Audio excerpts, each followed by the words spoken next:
जरूरी क्यों है फास्ट ट्रैक कोर्ट? क्योंकि प्रधानमंत्री ने कल जो ट्वीट किया उसमें स्टूडेंट्स के वेलफेयर की बात की और उसमें उन्होंने उस ट्वीट के जरिए ये प्रधानमंत्री की तरफ से पहला रिएक्शन था जो स्टूडेंट प्रोटेस्ट के बाद आया है। और ये पहले रिएक्शन में ही प्रधानमंत्री ने फास्ट ट्रैक कोर्ट्स की बात की, जिसमें उन्होंने कहा कि स्विफ्ट यानी कि जल्दी सुनवाई हो, जल्दी इस पूरे मामले में कन्विक्शन हो और इसके साथ साथ जो त्वरित निस्तारण है इन मामलों का वो किया जाए। और ऐसे कोर्ट्स का गठन किया है और इसके मामले में इस संबंध में निर्देश भी दे दिए गए हैं और ताकि विद्यार्थियों के हितों को सुरक्षित रखा जाए। उसके साथ साथ एक महत्वपूर्ण कदम इसे प्रधानमंत्री ने करार दिया ताकि युवाओं के भविष्य के साथ किसी तरीके का खिलवाड़ कोई भी व्यक्ति ना कर पाए। फास्ट ट्रैक कोर्ट्स की जरूरत थी कि जैसे मैंने आपको बताया कि अब तक इसे एक सामान्य अपराध की श्रेणी में रखा जाता था। जब आपने किसी के साथ चीटिंग की, किसी भी तरीके का ऐसा अपराध किया जो सामान्य अपराध की श्रेणी में आते हैं, जो अलग अलग धाराओं के तहत जिसके तहत कन्विक्शन होता था। अब तक कौन सी धाराएं लगती थी? क्योंकि सामान्य अपराध की श्रेणी में था तो धोखाधड़ी यानी कि पेपर लीक मामले में किसी ने किसी तरीके की फर्जीवाड़ा किया, किसी तरीके की धोखाधड़ी की। और जब भी दरअसल पेपर लीक होता है उसमें कई ऐसे लूपहोल्स होते हैं, यानी कि पेपर जहाँ से लिखा गया वहाँ से लीक होने के चांसेस, जिस टीचर ने लिखा, इसके साथ साथ पेपर जहाँ पर छपने गया, प्रिंटिंग के लिए गया, उसमें वहाँ से लीक हो सकता है, वहाँ से लीक हुआ है कई बार। इसके अलावा कई बार उसे प्राइवेट वेयर हाउसेस में भेज दिया जाता था, पेपर लीक होने के प्राइवेट प्रिंटिंग प्रेस में भेज दिया था, वहाँ से पेपर लीक हो जाता था। इसके अलावा पेपर जब ट्रांसफ़र होता है यानी कि प्रिंटिंग जिस प्रेस से उसके बाद जहाँ पर भी उस सेंटर्स पर जाने होते हैं, जहाँ पर भी एग्जामिनेशन सेंटर होते हैं, वहाँ से कभी कभी लीक हो जाते हैं। तो ये सारे मीडियम्स रहते थे।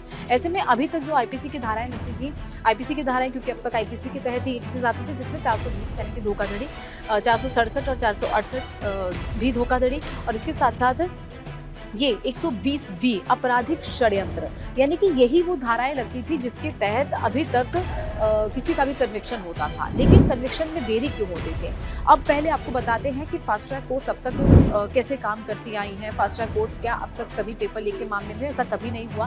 फास्ट ट्रैक कोर्ट जब भी भारत में बनी है तो वो हमेशा या तो रेप के मामले में, सेक्सुअल ऑफेंस के केसेस में, पॉक्सो के केसेस में, किसी भी डिसेबल्ड पर्सन के साथ अगर किसी तरीके की नाइंसाफी होती है, ऐसे केसेस में, यानी कि खास तौर पर जिन पर सबसे ज़्यादा पब्लिक का फोकस रहता है, जो पब्लिक डोमेन में बहुत ज़्यादा केसेस आते हैं, पब्लिक में जिसको लेकर बहुत चर्चा हो जाती है। आमतौर पर जब भी आपने सुना होगा कि कोर्ट से मांग की जाती है कि इस मामले में फास्ट ट्रैक कोर्ट का गठन किया जाए और फास्ट ट्रैक कोर्ट में इस मामले की सुनवाई हो, और यही वजह होती थी कि ऐसे मामलों में फास्ट ट्रैक कोर्ट के गठन हो जाते थे। लेकिन अब पेपर लीक को लेकर कभी ऐसा नहीं हुआ, जिसको लेकर अब पीएम ने अनाउंसमेंट कर दी है, जिसके बाद अब फास्ट ट्रैक कोर्ट का गठन कर दिया गया है। लेकिन इसके साथ साथ सरकार की तरफ से ये जो कहा गया है, ये जो public examination prevention of unfair means 2024 का ये एक्ट है और इसके तहत जो सज़ा होगी वो 5 साल तक की सज़ा है, 10 लाख तक का जुर्माना है। ये फिलहाल सज़ा है। लेकिन अब मोदी सर कैबिनेट ने जो नया बिल संसद में लेकर आएगी, जो सोमवार को पेश होगा, उसके तहत जो कानून को मंजूरी फिलहाल कैबिनेट में दी गई है, उसके तहत 10 करोड़ का जुर्माना और 10 साल तक की सज़ा, ये कहा गया है।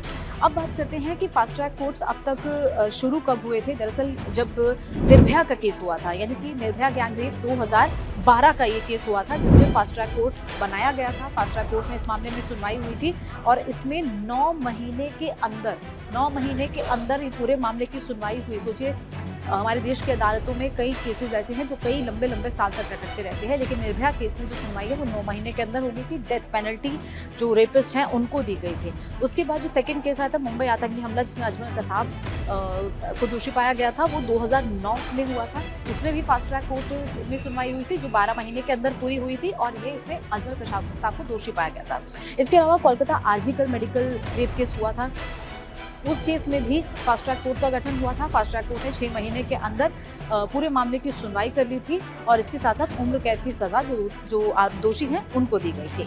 अब हुआ क्या है, दरअसल फास्ट ट्रैक कोर्ट्स की ज़रूरत पड़ी क्यों है अब पेपर लीक के मामले में? दरअसल 45 मेजर लीक एग्ज़ाम हुए हैं, 45 एग्ज़ाम्स हुए हैं जिनके पेपर्स लीक हुए हैं 2002 से लेकर 2025 के बीच में। सोचिए, पिछले 20-23 साल में 45 मेजर एग्जाम के पेपर लीक हुए। छोटे मोटे एग्जाम्स की तो आप छोड़ ही दीजिए, 45 पेपर लीक हुए हैं जिसमें से अब तक सिर्फ 2 में कन्विक्शन हुआ है, यानी कि अब तक सिर्फ 2 मामले ऐसे हैं जिनमें कन्विक्शन हुआ है, जिनमें सज़ा मिली है। बाकी सारे केसेस में लंबित चल रहे हैं मामले, किसी में सुनवाई के दौरान सीबीआई सबूत पेश नहीं कर पाई, जिसमें से एक मैं आपको उदाहरण भी दे देती हूँ। 2016 का ये केस है, Karnataka PUC chemistry Bengaluru session court ने 19 लोगों को एक्विट कर दिया था, यानी कि उनको बरी कर दिया था था क्योंकि उनके खिलाफ सबूत नहीं थे।